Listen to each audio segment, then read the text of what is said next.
So, if you haven't heard, NBA YoungBoy was recently interviewed in which he was asked about Make America Slime Again, a slogan that he's been saying for some time now. And he basically revealed that it means follow whatever Trump is applying. And I feel like that was the most coon shit that he could have possibly ever let slide out of his mouth. But I feel like this isn't just a case of a celebrity selling out, but this is more of a case of blackmail. And the reason why I say that this is blackmail is because y'all remember, just like I remember, NBA YoungBoy received a pardon from Trump.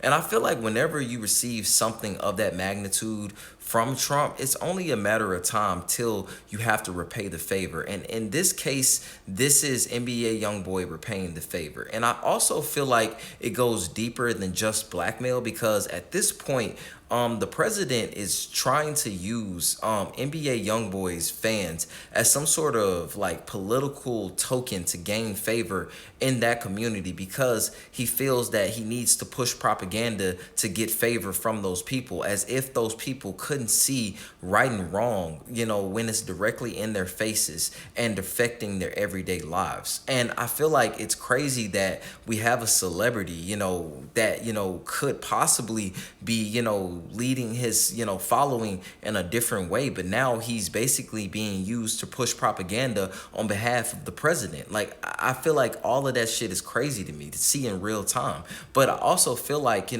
this is also a cautionary tale to anybody, who really, wants to keep their freedom. Because at the end of the day, NBA YoungBoy wouldn't be in this situation if he wasn't in legal issues, if he wasn't, basically going through the legal system, because the legal system at this point is going to be used against you. And that could be used against you at that time, meaning, you serve a long time and you're taken away from your family, or it means they give you your freedom but with stipulations and things that you have to do on behalf of, them whenever they call for it. So it's kind of like, a deal with the devil. And I feel like that is exactly what NBA YoungBoy has found himself in. And he has to do this shit, or, he'll end up going back to jail in some sort of, way. Like, they're going to find a way to pull him back. So he has to do this. And it's really a fucked up situation to see another black man in. But at the end of the day, it's still on him, because if he would have made smarter decisions,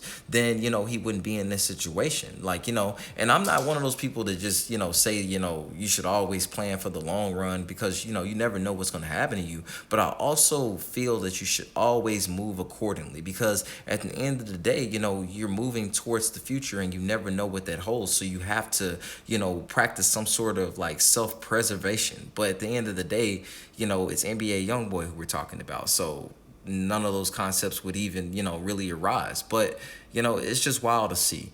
But please tell me what y'all think and we could talk about it. But until then, like, I feel like this dude has really gotten himself in a fucked up situation, because, he could say this shit now, but at the end of the day, when this shit is over with, like, the history books are going to remember you as a person that was endorsing someone who is as vile as the president. So it is what it is.